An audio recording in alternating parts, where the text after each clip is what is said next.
Olá pessoal, tudo bem? Sejam bem-vindos para mais um episódio do podcast da Fixus Capital. Eu sou Bruno Diber, um dos sócios fundadores da empresa e também assessor de investimento. Para quem está aqui pela primeira vez, a gente criou esse podcast para trazer informações para o investidor profissional, para o investidor pessoa física, onde a gente traz temas falando aí um pouco de cenário econômico, do que está acontecendo no Brasil e no mundo e também trazendo assuntos que são importantes que podem impactar aí diretamente o seu patrimônio. Para o episódio de hoje, a gente está aqui com o Marco Túlio Campolina. O Marco Túlio Campolina, ele é o Head de Proteção Patrimonial da Fixus Capital e hoje a gente vai tratar de um assunto que ele está bastante em evidência nos últimos tempos. Já é um assunto que existe há um tempo, né, Marco? Mas ele está tomando uma certa notoriedade nos últimos tempos, tá? Marco Túlio, obrigado pela sua presença, é um prazer ter você aqui e vamos tocar esse bate-papo aqui relacionado um pouquinho à proteção patrimonial. E pessoal, qual que é o tema, né? Qual que é o tema que a gente vai tratar aqui? A gente vai falar hoje de planejamento sucessório, né, Marco? A gente sabe que o planejamento sucessório ele está em evidência, né? Tem muitas pessoas, muitos investidores aí procurando alternativas, dado que aí estão surgindo notícias, né? Hoje, quando a gente está gravando esse podcast, estamos falando aí de reforma tributária que pode impactar aí o patrimônio das pessoas, né? E podem impactar aí o processo de sucessão patrimonial, né, Marco? Então, aqui a gente vai trocar ideia aqui, bater um papo, para entender aí quais são as ferramentas que existiam e que hoje não fazem sentido, né? E as ferramentas que foram criadas para isso, que estão cada vez mais em evidência, né, Marco? Então, Marco, a primeira pergunta que eu te faço, né, para a gente conversar aqui, quando a gente fala de sucessão, a gente fala de proteção patrimonial, a gente está falando de seguro, né? E por que o seguro é uma ferramenta importante para a questão da sucessão patrimonial? Legal. Bruno, primeiro, obrigado pela oportunidade. Né? A gente tem que exaltar esse trabalho que a Fixus faz de levar informação para o nosso cliente. Né? O nosso objetivo, de fato, é sermos consultores e apoiá-lo, né, em todos os aspectos que abrangem o seu planejamento financeiro.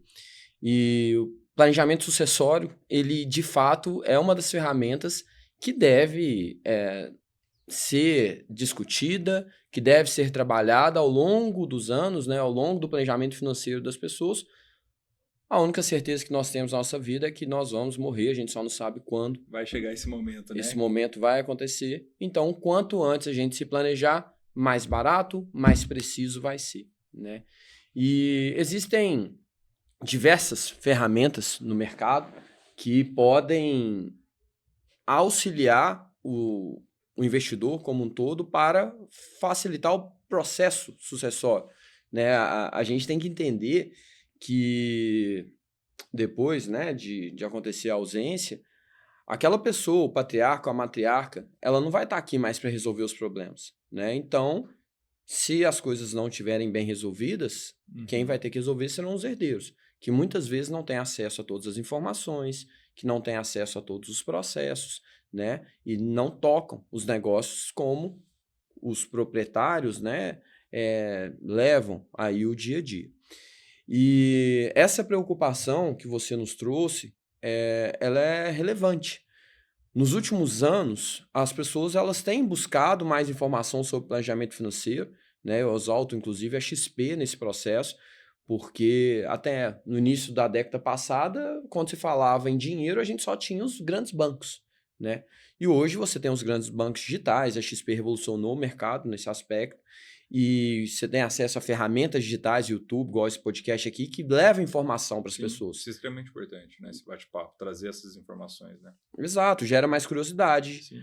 De repente, a pessoa tem um site ali que ela nunca tinha pensado. Sim. Né? E então... até um ponto, Marcos, sobre isso, porque assim, quando a gente fala de seguro, né, a gente está falando de sucessão, é um tema que ele é muito sensível, né? As pessoas, elas evitam falar sobre isso, né? De fato. É até um ponto que a gente vê na assessoria, né, e você vê no dia a dia seu, que, pô, a gente está falando de sucessão patrimonial, né? Quando a gente fala de sucessão patrimonial, a gente está falando de alguém que vai vir a faltar, né? Que vai deixar um patrimônio, e é um assunto sensível, mas é que ele tem que ser feito, ele tem que ser conversado, porque senão, na hora que essa pessoa vier a faltar, acarreta uma série de problemas, uma série de custos. Então, se você tiver isso organizado, as pessoas que vão ficar, que vão receber o seu legado, elas vão estar muito mais preparadas, né? Vai ser algo muito mais tranquilo, né? você tocou um ponto muito importante, que é legado, né? Quando você constrói o seu patrimônio e você está pensando nos seus herdeiros, você está pensando no seu legado. E se você não tem bem planejado essa sucessão, o que vai acontecer? Dilapidação. E aí que entra as ferramentas sucessórias. Hoje em dia você tem algumas ferramentas que podem ser utilizadas e que, infelizmente, algumas podem deixar de ser ferramentas importantes em função dessa reforma trabalhista que a gente está passando por ela, que está em evidência, todo mundo fala, né? Então, antigamente você tinha lá... Antigamente não, né? Atualmente você tem lá offshore. Beleza, o que vai acontecer agora com os offshores? A pessoa vai pagar a tributação lá fora e vai pagar a tributação aqui. Faz sentido? Outra ferramenta muito utilizada, os fundos exclusivos, né? A própria Fixo, ela constrói fundo exclusivo. Agora você vai ter o Come Cotas, né? Então você vai antecipar o imposto de renda. Um imposto que não existia antes, né? Que agora está impactando. Para quem não conhece, né? Um fundo exclusivo são fundos feitos para um determinado valor, né? Faz sentido a partir de 10, 15 milhões de reais, fazia sentido pela questão de não ter o Come Cotas, né? O Come Cotas é um imposto que o governo antecipa sobre a rentabilidade do seu investimento. E quando acontece isso, né, só para trazer essas informações, quando acontece isso, o poder de valorização, né, o poder dos juros compostos, ele é quebrado, né? Então, era uma ferramenta muito importante, muito boa também para a questão de sucessão também, né? Pois você colocava ali os cotistas e a maneira de fazer essa partilha era muito mais fácil. E agora isso está perdendo a sua efetividade, né? O mesmo vale, que está falando muito, a questão da previdência privada, né, Marco? Exato. A previdência ainda é uma ferramenta sucessória importante, porque ela tem característica de seguro de vida, ela não é inventariada, né? Mas se tem uma discussão no STJ de incidir o ITCMD sobre a previdência. E aí é um assunto polêmico, porque lá em Minas Gerais, 100% das previdências já é descontado na fonte. Na fonte, é o ITCMD? Na fonte. Marcos, só um ponto. O que é um ITCMD? Só para o pessoal ficar na mesma página também, por favor. O ITCMD é o imposto, né, de transmissão causa-mortes. Né? Então, todo mundo, né, na sua ausência, vai ser levantado, o juiz vai levantar as informações do tamanho do seu patrimônio. Tem um imóvel, qual é o valor venal desse imóvel? Quanto que ele tem dinheiro no banco, dinheiro na conta corrente, tudo isso é bloqueado, faz-se um levantamento, entende-se, né, existe alguma dívida, não existe, quem são os herdeiros, né, e aí o juiz homologa lá o custo do ITCMD, que, né, a gente deve falar mais à frente, mas hoje varia por estado, mas a tendência é que no ano que vem a gente tem o ITCMD progressivo para padronizar isso a nível nacional, chegando aí até 8% do valor total do patrimônio da pessoa. Perfeito. Né? Perfeito. E para concluir a questão da Previdência, a tendência é que essa discussão evolua nos próximos anos, né? E talvez, infelizmente, a gente possa vir a ter a cobrança do ITCMD a nível nacional. Né? Você tem casos, por exemplo, lá em Minas, que já é automaticamente descontado na fonte, de pessoas que após a cobrança entra com uma liminar e aí solicita de volta esse pagamento, mas também a gente tem casos que isso foi negado. Né? Porque vai depender do entendimento do juiz. Né? Então, de fato, a Previdência é uma ferramenta sucessória, por ela não ser inventariada, mas a gente possui ferramentas financeiras que favorecem melhor o planejamento sucessório, que vão atender ou são mais seguros do que a previdência privada nesse aspecto. Perfeito. A questão para deixar claro, quando a gente fala do mundo de investimentos, não é que a previdência, que você disse, né? A previdência privada, ela é um veículo de investimento. Ela é muito utilizada também, ela tem essa função de ser seguro de vida, né? E também tem a questão de ser uma previdência privada com uma tabela de imposto regressivo, ela tem o menor imposto de renda do país hoje. Então, é uma excelente ferramenta para longo prazo para se pagar menos imposto. O que a gente está trocando ideia aqui, conversando, é que talvez, por ser uma ferramenta de sucessão, agora com as questões aí de tributação, de ela começar a ser tributada, talvez ela não tenha a mesma eficiência que ela tinha anteriormente, né, Marco? Bruno, esse ponto que você trouxe é muito importante para ficar claro que existem algumas ferramentas sucessórias e não necessariamente a X ou Y é necessário para você. Perfeito. O planejamento sucessório, ele deve ser feito de acordo com a necessidade daquele cliente. Perfeito. Exemplo, a pessoa tem 80 anos de idade. Ela não consegue contratar um seguro de vida. E muitas vezes pode ser que a constituição de uma holding vai ser muito complexo para ela. A previdência privada, por mais que tenha a questão do ITCMD, ela é a ferramenta ideal. Perfeito. Né? Então, cada caso é um caso e a gente tem que analisar com calma, entender questão de patrimônio, entender quem são os herdeiros, qual que é o relacionamento com esses herdeiros, para definir qual, de fato, é o melhor planejamento sucessório. Ótimo. Tá? Então, existem ferramentas e as ferramentas elas são complementares. Né? A gente tem cliente que ele tem uma holding estruturada, né? Definindo melhor quem são os herdeiros, né? Fazendo uma parte do planejamento, ele tem uma apólice de seguro de vida facilitando o custo, né? Daquele inventário, e ele também tem uma previdência, né? Que o auxilia até em vida, Sim. Né? Com uma renda mensal, pagando menos imposto. Então, é um complemento, né? São complementos que vão trazer ali o ideal para aquela pessoa e para aquela família. Uma coisa que a gente fala muito na Ficus é justamente isso da personalização, né? Cada cliente tem um caso, né? Cada cliente é tratado de uma forma, porque cada um tem a sua história, cada um tem a sua necessidade. Então, justamente essa troca de ideias, esse bate-papo e depois, para quem tiver o interesse em aprofundar isso com o assessor e com o Marco Túlio, a gente está totalmente à disposição e é justamente isso, a gente precisa entender a demanda e entender o objetivo de cada um desses clientes, né? O Marco, então a gente está falando aqui sobre que está tendo algumas mudanças no processo de sucessão, né? Uma pergunta que eu queria te fazer é como que é um processo de inventário, né? Então a gente está falando de ferramentas, mas a pessoa assim, olha, eu nunca passei por esse processo, é um processo desgastante. Como que funciona isso? Qual que é o custo de um processo de inventário? Legal, Bruno. É importante entender todas as fases de um processo de inventário. Então, a partir do momento que a pessoa ela vem a faltar, é comunicado, né? E automaticamente esses bens são bloqueados.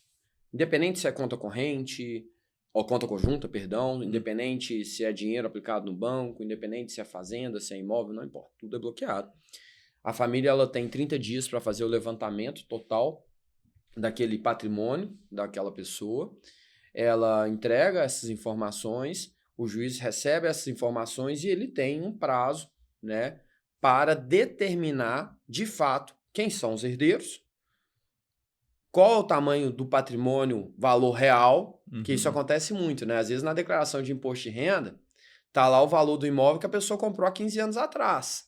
Mas quando ela é inventariada, o juiz vai avaliar o valor venal, né?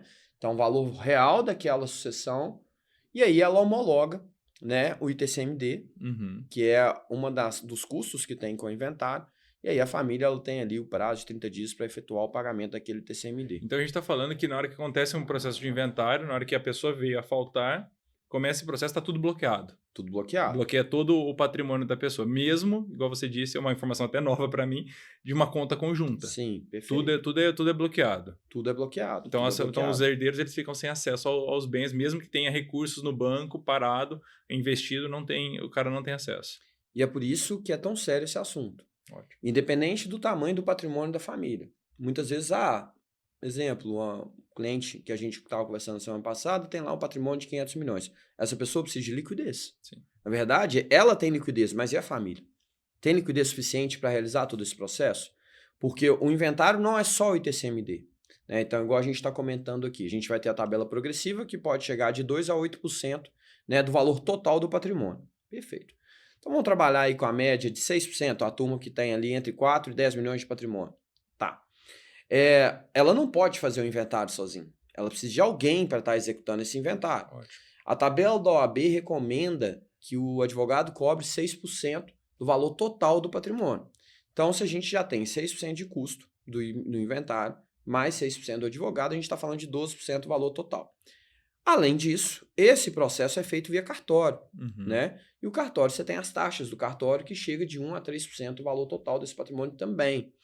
Então, se a gente falou aí de uma pessoa de 10 milhões de patrimônio, a gente está falando aí de 6% de advogado, 6% do ITCMD, 12%, mais 2% do cartório, 14%. 14% só para você fazer esse inventário. A gente está falando de R$1.400.000 para fazer o processo de inventário. E uma coisa que eu acho que é muito legal, né, a gente conversar, é que o processo do inventário ele é muito, assim, tem alguns processos que são mais rápidos Sim. e outros são muito mais lentos, né, para avaliação de patrimônio. E a pessoa fica sem esse acesso, o herdeiro fica sem esse acesso durante todo esse tempo. Inclusive já teve clientes nossos, né, que eles estão ainda o pai ou a mãe faleceu e o processo fugiu a palavra, o processo de inventário está 10 anos. Está 10 anos parado, então sem acesso a esse patrimônio. Então, é muito sério, né? É muito sério isso. É muito sério. Obviamente, você tem causas diferentes que podem atrasar o processo de inventário. Escritura, não tem escritura do imóvel, tem discussão, né?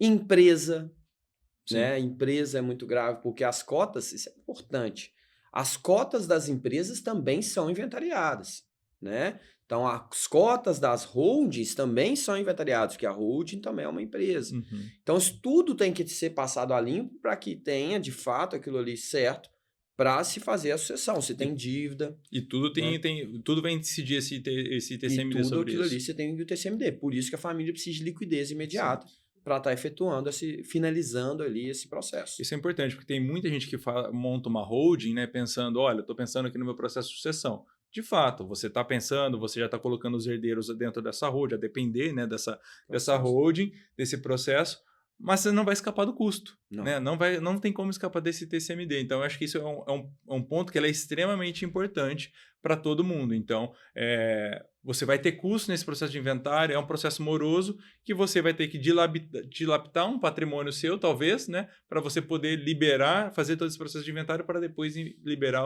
o patrimônio, para então você poder usufruir disso, né? Sim, perfeito, perfeito. E aí a questão da holding, que a gente citou algumas vezes, ela é uma ferramenta extremamente importante, né? Acontece que a holding não é para todo mundo, ok? Uhum. Nós temos parceiros extremamente qualificados que às vezes auxiliam os nossos clientes, mas depende do tamanho do patrimônio, depende do que é o patrimônio, depende inclusive da estrutura familiar, né? E de fato você não tem custo para transmitir esses bens. Uhum. Então, por isso que tudo depende, né? Você tem um custo em vida para estar fazendo essa transferência, que é o ITBI, né, que é o Imposto de Doação. Uhum. Então, tem que entender como que está essa estrutura sucessória, né? Se você quer que os seus herdeiros já sejam ali 100% proprietários da holding, então tem várias discussões. Uhum. E aí que eu falo que a importância do seguro, nesse momento, ela é fundamental. Porque muitas vezes um ativo de liquidez como uma apólice de seguros, ela é muito mais barata ou muito mais eficiente, porque ela vai ser mais rápida, o custo pode ser mais rápido, você tem liquidez imediata, né? E pode auxiliar aquela família num processo muito mais simples. Sim. Né? Então, tem que levar em consideração esses aspectos. Certo, perfeito. E aí, justamente, puxando esse gancho, né, do seguro, né, do porquê que um seguro ele é uma ferramenta que ela, vamos dizer assim, claro, nós conversamos no começo, falamos, olha, cada cliente, cada investidor tem o seu perfil, cada um tem a sua necessidade.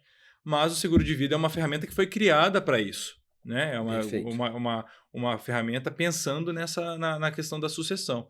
E o porquê? Quais são as características, quais são as vantagens e também as desvantagens, né? Que nem tudo são flores, né? Claro. Para se falar que um seguro ele é importante uma ferramenta importante para um processo de sucessão. Veja bem, o seguro ele é tratado como ferramenta sucessória no mundo inteiro, há muitos anos. Né? Nos Estados Unidos, na Europa, no Japão, nos países mais evoluídos, 90% da parcela da população tem uma apólice de seguros pensando na sucessão. Até porque nesses países o índice de transmissão de bens, o ITCMD daqui, é muito maior, né, do que no Brasil. Imposto sobre fortuna, né? O imposto, né, a gente tem países que chegam a 40%. Sim. Ok? E, então, por isso, o seguro, lá atrás, quando ele foi de fato validado, né, ele tem por objetivo característica sucessória. Então, ele possui algumas vantagens, inclusive tributárias, que nenhum outro ativo possui. E aí eu vou começar com ele não ser inventariado. Ótimo. Então, o seguro de vida ele não é inventariado. Por ele não ser inventariado, primeiro ponto, você determina quem são os seus herdeiros naquela apólice. Tá? Então, com isso, a gente abre muito leque de direcionamento de herança. né? Então, às vezes, um avô quer deixar para o neto, mas o neto não é o herdeiro necessário, não está na primeira escala. Beleza, ele faz uma apólice e direciona para o neto, né? Uhum. Eu tenho um filho fora do meu casamento e aí, em função de estruturação, de holding, por exemplo, eu queria deixar um ativo maior para ele. E eu posso deixar para uma pessoa que esteja fora, vamos dizer assim, da árvore, da família, então, sem ser herdeiro necessário, por exemplo, um amigo, alguma coisa, eu Sim, posso deixar para sim, alguém. sim, exatamente isso. Ele é uma ferramenta de transmissão que pula o inventário, né? Então, já abre muito o leque por ele não ser inventariado.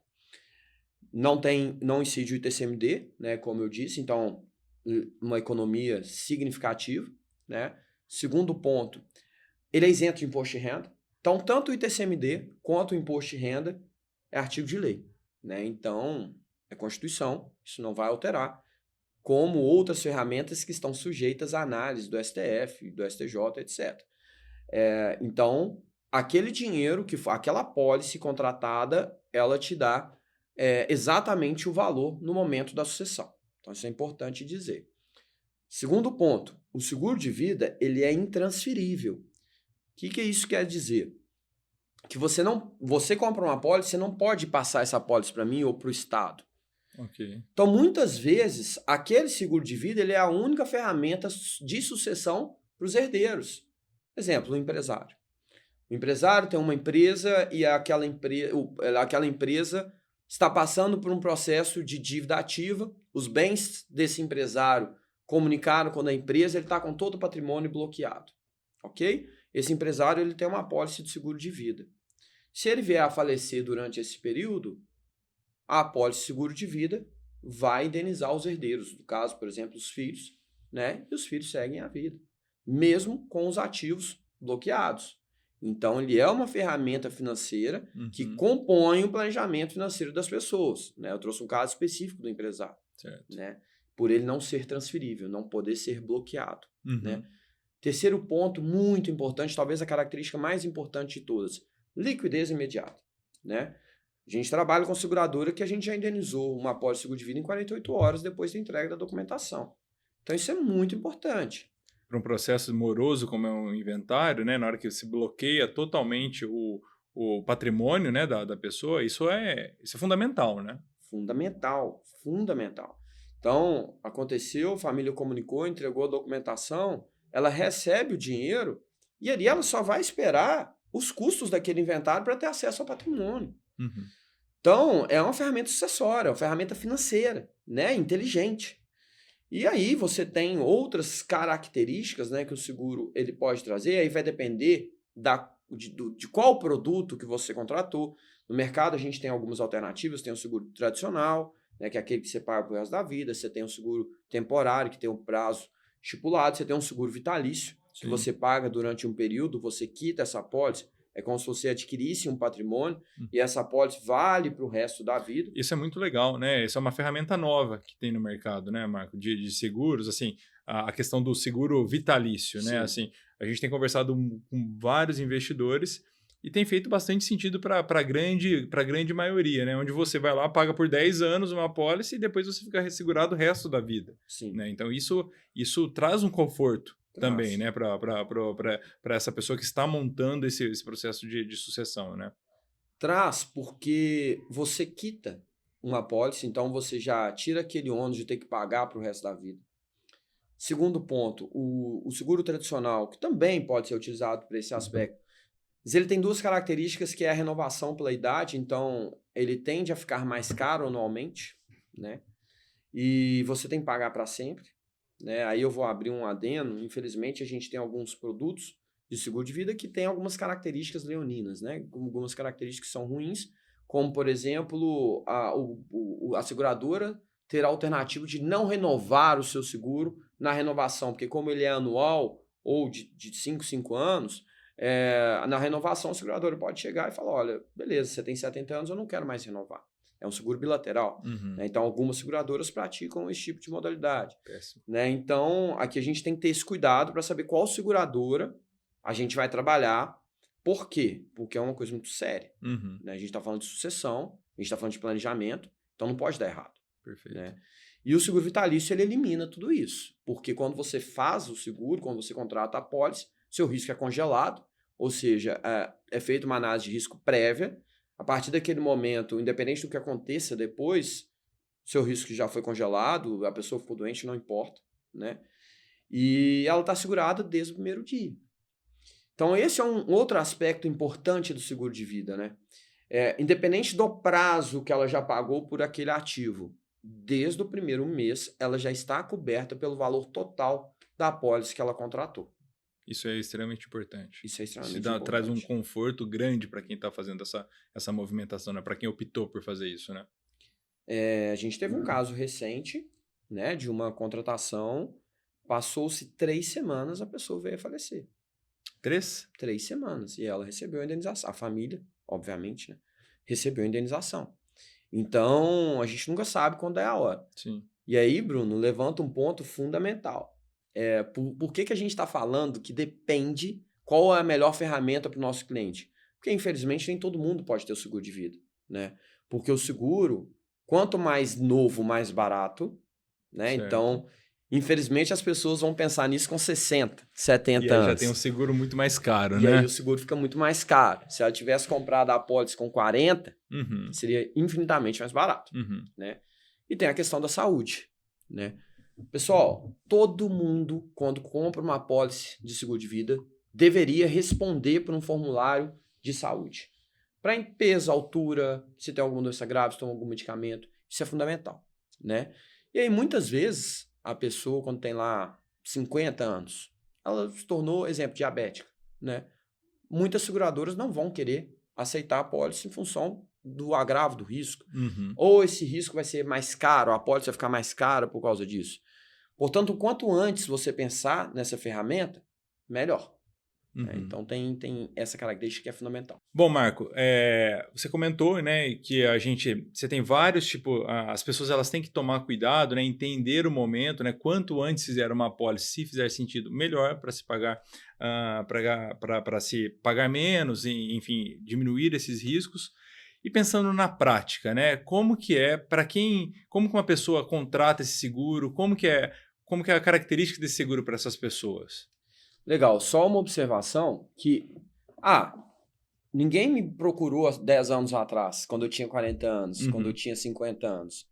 Então, eu não devo comprar agora? Depende. Vamos sentar, vamos conversar, porque muitas vezes é a única ferramenta que vai possibilitar, Sim. ou é a ferramenta mais adequada naquele momento. A gente só está falando quanto antes mais barato. Sim. Né? Tanto que nós temos clientes, né, investidores, que estão com uma idade, já estão mais maduras, né, já estão estão melhor financeiramente, que agora que tem a condição de montar o seguro. E tá tudo certo. Exato. E monta o seguro que, se fizer sentido, vai montar e tá tudo bem, né? Tem muito disso. Às vezes, com 40 anos, a pessoa não tinha capacidade de pagamento, ela não tinha um patrimônio de fato construído, mas com 50, com 55, com 60, sim. Né? Então, vale para todas as idades. Eu acho que até 70 anos, né, vale a pena a gente sentar, conversar, analisar, porque a gente ainda consegue auxiliar de maneira bem completa. Tá. Né? E aí, trazendo um exemplo na prática, como que funcionaria essa ferramenta dentro do planejamento sucessório? Vamos trazer aqui um exemplo. A pessoa tem lá 10 milhões de patrimônio. Né? Esse patrimônio está distribuído entre imóveis e dinheiro guardado no banco. Ok? Pode ser mais de uma instituição, não importa. Comunicou o seu inventário e, aliás, ela nos procurou, olha, estou preocupado com o meu planejamento sucessório, como que seria isso? O ideal é a gente ter a declaração de imposto de renda, porque aí na declaração a gente vai, de fato, ter acesso ao valor do patrimônio, né, se tiver os valores venais atualizados, etc. E aí a gente vai fazer aquela continha que a gente falou lá no início. Quais são os custos que envolvem um processo sucessório? Então tem lá advogado, tem lá cartório, tem lá o custo de TCMD e também, dependendo do padrão daquela família, né, se aquela pessoa for responsável financeiramente pela casa, a gente ainda tem que pensar naquela margem de manutenção de padrão enquanto resolve, né, tem acesso ao patrimônio. Certo. Ok. E aí a gente vai fazer a conta. Né? Se a gente fez aquela conta lá dos 16%, os 10 milhões, então hoje a apólice deveria ser de R$ 1.600.000. Ótimo. Essa apólice de R$ 1.600.000 arcaria com todos os custos, né, do patrimônio e, com isso, facilitaria a vida daquela família. E aí, por que 1.600.000 reais? Primeiro, desde a primeira parcela, o segurado já tem acesso àquela apólice caso venha acontecer, né, a ausência. Então, automaticamente eu alavanco o patrimônio daquela pessoa. Porque ela não tem 10 milhões de patrimônio, se ela vier a falecer, a família não vai receber 1.600.000. Uhum. Então, eu transformo o patrimônio dela em 11.600.000 reais. Aumentou em 10% aí o patrimônio dela, né? O valor do processo. Com um mês de pagamento. Então, eu alavanquei o patrimônio dessa pessoa. Uhum. Segundo, eu evito a dilapidação.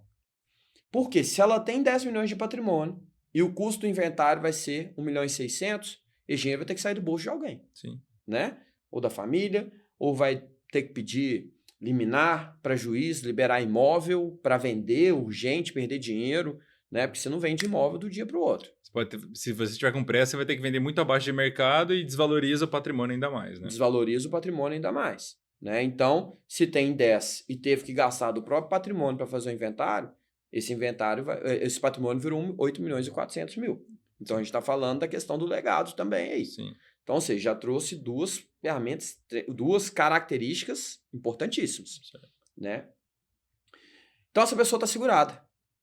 E aí, vamos supor que ela contratou a apólice vitalícia. Ela teve capacidade de pagamento para contratar a apólice vitalícia, ela vai pagar em 10 anos e esse seguro vale para o resto da vida. Aí, lá no 5º ano, ela veio a falecer. Ok. A família recebe a indenização de 1.600.000 reais. Esse 1.600.000, não é importante, a apólice ela atualiza anualmente pela inflação. Uhum. Então, o valor que você paga e o valor do capital segurado, ele atualiza anualmente pela inflação. Então, ela foi atualizando, a família recebeu o dinheiro. Quem vai receber? Quem está lá como beneficiário na apólice. Então, você pode ter mais de um beneficiário, a gente pode colocar proporcional. Então, de 100%, coloca 50, 25, 25, né? Uma esposa e 2 filhos, ou um marido e 2 filhos, por exemplo. E aí eles recebem o dinheiro e eles vão executar o inventário. Ótimo. E aí eles vão ter acesso. Esse valor cai na conta corrente dessas pessoas. Cai na conta corrente dessas pessoas. Ótimo.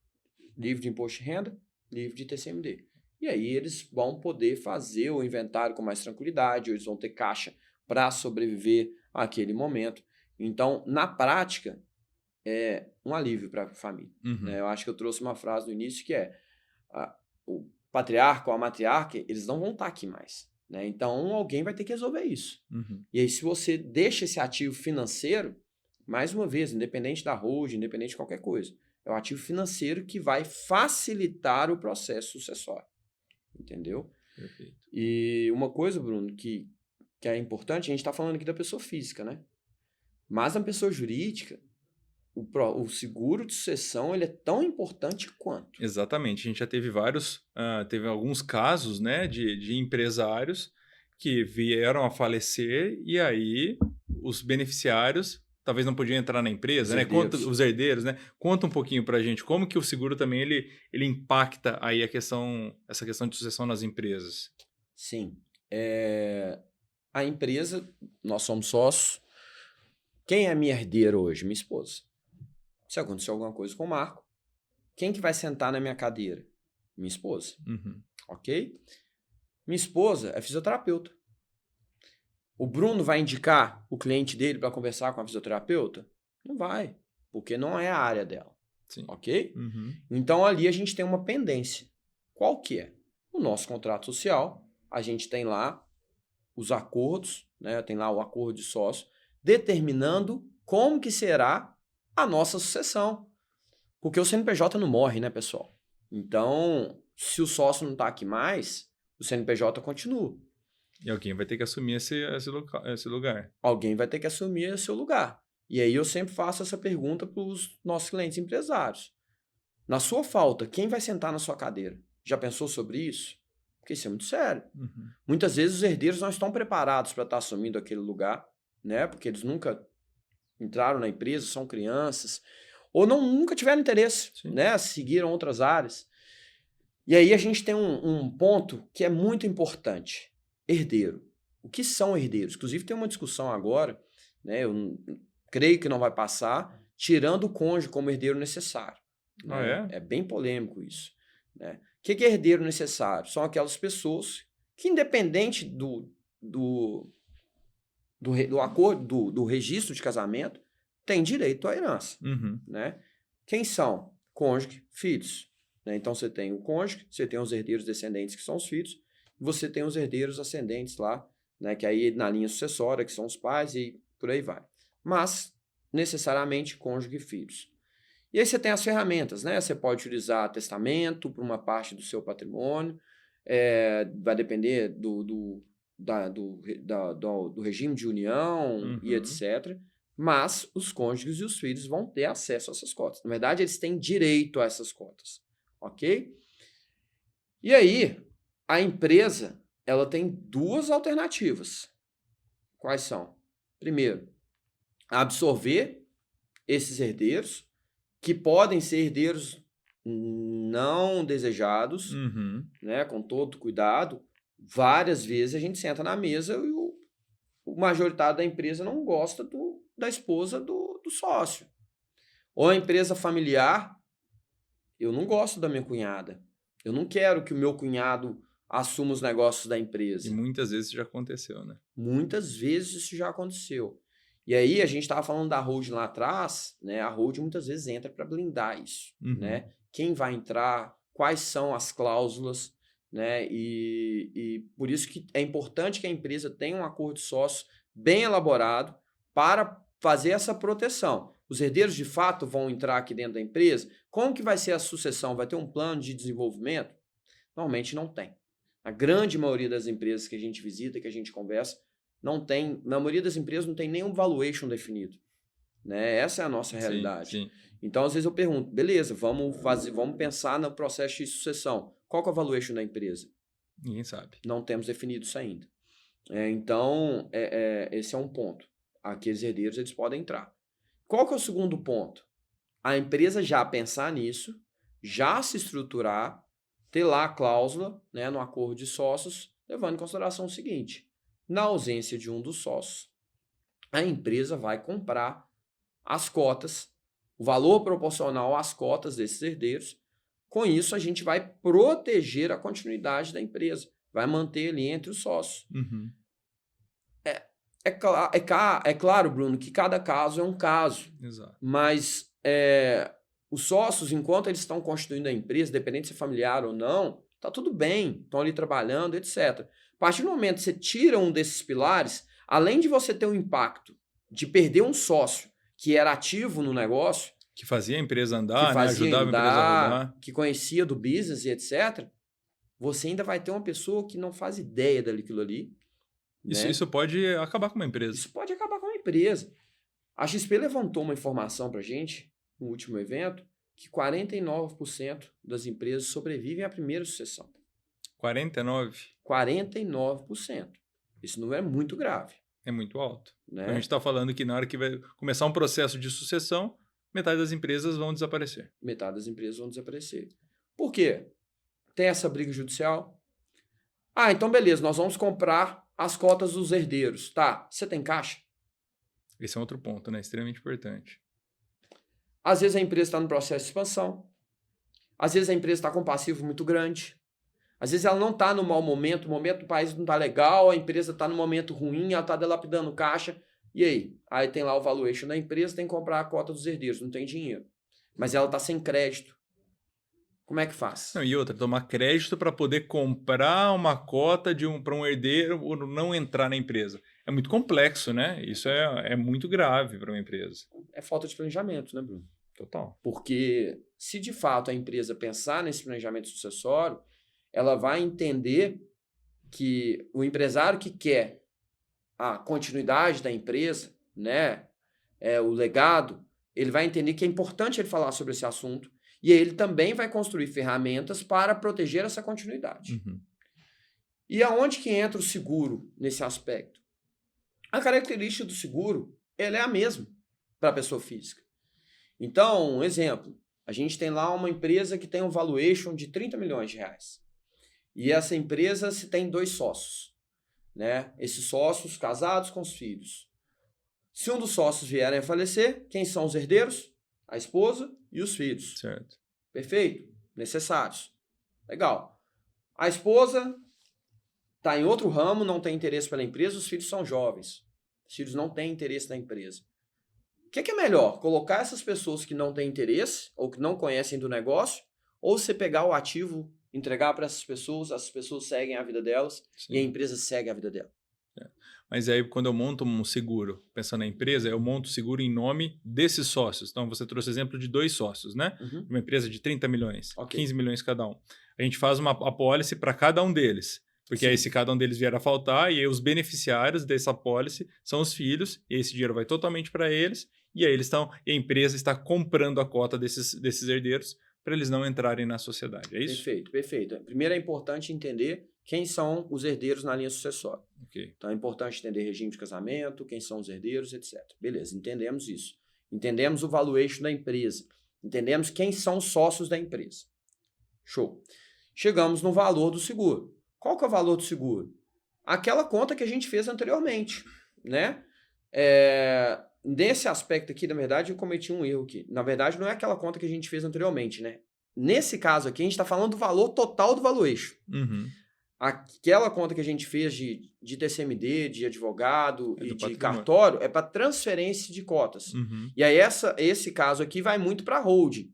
Né? Exemplo, tem uma holding familiar. Né? Tem lá pai, mãe, filhos, 25% para cada um. Se um desses deixarem de existir, na linha sucessória, os outros 3 são os herdeiros, eles vão herdar as cotas, mas eles têm que arcar com o custo da transmissão dessas cotas. Ótimo. Ponto. Então, beleza. Então, para essa holding também é importante o custo, o seguro para a transmissão das cotas. No caso da empresa, a gente está falando da compra da empresa, do percentual determinado para aquele sócio. Então, como que é feito? A gente entendeu o valor, então valuation 30 milhões, 15 milhões para cada um. Ok. A gente compra uma apólice, tá? Paga pela empresa, onde os sócios são os segurados e a empresa é a beneficiária. Ótimo. Perfeito? Uhum. Na ausência desses sócios, a gente coloca uma cláusula lá no contrato, no acordo de sócio, determinando que, na ausência desses sócios, a empresa vai receber um ativo, né, através de uma apólice de seguro de vida da seguradora tal, número de apólice tal, com o intuito de compra das cotas dos herdeiros. Portanto, o sócio em vida está atestando que essa é a vontade dele e assim a empresa deve seguir. E aí, a empresa, quando no recebimento da apólice, ela segue exatamente aquele modelo. A empresa compra, protege o caixa da empresa, protege a continuidade da empresa. E aí, uma coisa que eu não falei até então, né? Quando você compra uma apólice de seguro de vida, você vai pagar isso fracionado, ou seja, ao longo dos anos, que seja uma apólice vitalícia de 10 anos. Sim. Né? Você vai pagar em 10 anos, sem juros, né? Atualizado pelo IPCA, assim como o capital segurado. E muitas vezes, ou na maioria das vezes, se a gente está falando que é 15 milhões, a pessoa não vai pagar 15 milhões. Ela paga um valor abaixo disso. Ela vai pagar um valor abaixo. Ou seja, ela compra um ativo, muitas vezes pela metade do preço. Vou comprar uma apólice de 15 milhões, vou pagar 7 milhões e meio em 10 anos sem depende de juros. cada caso, mas a gente está comprando um ativo com desconto, vamos dizer assim. Vai comprar um ativo com desconto. Isso é muito bom, né? E parcelar durante 10 anos. Exatamente. Então é uma ferramenta que ela é espetacular para isso, né? A ferramenta, ela nasceu para isso. Ela foi criada para isso. Né? Então, o seguro de sucessão ela foi criada para facilitar o processo sucessório das pessoas, para trazer liquidez. Né? E só um adendo, a gente está falando do seguro vitalício, porque ela é a ferramenta mais utilizada para esse processo, mas o seguro tradicional também serviria. Né? No início, ele às vezes é mais barato, inclusive, por causa da idade, mas a pessoa ela recebe aquilo ali. Sim. Né? Então, é o ideal, é a melhor ferramenta. A gente está falando de vamos colocar entre aspas, um benefício, né? Porque quando a gente fala do vitalício, você está pagando essa apólice, né? Sim. Muita gente, quando está pagando uma apólice de seguros, que não é a vitalícia, você terminou de pagar, você não está mais coberto, né? A vitalícia é a oportunidade que você tem de pagar por 10 anos isso e estar o resto da vida coberto, né? E isso já traz uma vantagem para o planejamento e, na minha cabeça, uma segurança muito maior. O patrimônio daqui, sei lá, eu tenho 60 anos, eu fiz agora para 10 anos, então eu termino de pagar com 70 anos. mas a pessoa continua ativa e o patrimônio dela continua aumentando. Tudo bem, mas a parte que você já tem, ela já vai ter uma correção natural por inflação Sim. e também você já vai estar com uma grande parte disso protegido. Né? Sim. Então, isso eu acho que é uma ferramenta que ela é extremamente importante. É muito legal conhecer isso. Falando efetivamente do seguro vitalício, ele tem uma característica, ele tem todas essas que são as importantes, que é o que importa quando você compra uma apólice de seguros. A liquidez, o imposto de renda, o TCMD, é isso que importa no final. Mas o seguro vitalício ele tem um plus, vamos dizer assim, que é de formar reserva financeira. Então, dependendo da idade da pessoa, quando ela quita uma apólice em 10 anos, se ela não quiser mais ter essa apólice, é importante, olha, ela não quer mais, quer cancelar. Ela pode ter o valor que ela pagou ao longo desse período atualizado pelo IPCA também. Entendi. Então, por exemplo, quando você pensa numa empresa, eu já tive caso assim. Os sócios fizeram a sucessão, compraram essa apólice lá atrás, venderam a empresa. Só que eles tinham uma apólice quitada. Porque você paga em 10 anos, ela vale pro resto da vida, ok? Eles tinham uma apólice quitada, eles não precisam mais da sucessão, porque já foi feito, já venderam a empresa. Eles cancelaram a apólice, solicitaram o resgate entrou na empresa e eles distribuíram como lucro. Então ela é vitalícia e resgatável. Mas é importante deixar claro, o resgatável é caso você não queira a apólice mais, tem uma penalidade, então, por exemplo, com 2 anos nem resgate existe. Quanto maior o tempo, você vai formando uma reserva, aí cada um tem a sua tabela, então é importante. Poxa, eu tenho uma apólice vitalícia aqui. Deixa eu ver minha tabela de resgate. Porque com 2 anos tem um valor, com 3 anos tem outro, com 4 anos ela vai melhorando com o passar dos anos. Quanto mais novo, melhor essa formação de reserva, quanto mais velho, pior essa formação de reserva, mas mesmo assim ela forma a reserva. Né? E por que formado a reserva? Veja bem, pessoal, se eu compro uma apólice que está em 10 anos, hoje eu tenho 37 anos, vou ter 47 daqui a 10 anos, perfeito. Eu sou um cara saudável, não tenho problema de saúde, faço exercício, faço controle nutricional, tendência é que eu viva muitos anos. Qual que é a única certeza que a seguradora tem? Que eu vou falecer um dia. Então, para ela é muito mais inteligente ela comprar essa apólice de volta. Para encerrar minha apólice de seguros. Sim. Então, mesmo depois de você ter quitado essa apólice, né, essa projeção de reserva ela continua aumentando, né, anualmente. Então, poxa, a pessoa comprou a apólice, quitou com 47 anos, com 65 anos ela resolveu fazer a sucessão em vida, fez a doação, ou não tem herdeiro, não está mais preocupado com isso. Ela fala, quero cancelar minha apólice, quero resgatar o que você tem acumulado aí e seguir a vida. Então, ótimo. Ela te traz alternativa. Exato, ainda mais nesse universo, né, que muita gente... Tem algumas pessoas que não conhecem desse seguro vitalício, conhecem outro tipo de seguro, então muita gente fica pensando, olha, eu tenho que fazer um seguro, eu vou fazer um seguro, só que eu não... Na hora que eu terminar de pagar, acabou, né? Não vou ter mais garantia nenhuma e encerrou. Essa é uma alternativa, né? Então, ter um seguro vitalício é uma alternativa para caso eu monte essa reserva, estou segurado, se eu quiser manter até o final da vida, estou segurado, não quero mais estar segurado, vou precisar desse dinheiro, eu resgato isso depois de 10 anos, né? Assim, de acordo com a penalidade, tem que entender na vírgula, mas é uma ferramenta aí que ela existe para realmente facilitar toda a vida do planejamento sucessório, né, Marco? Sim, sim. Maravilha. Pessoal, a gente está chegando para o final aqui desse bate-papo. Marco, só para a gente, então, vamos lá, resumindo, né? A gente falou da importância do planejamento sucessório, né?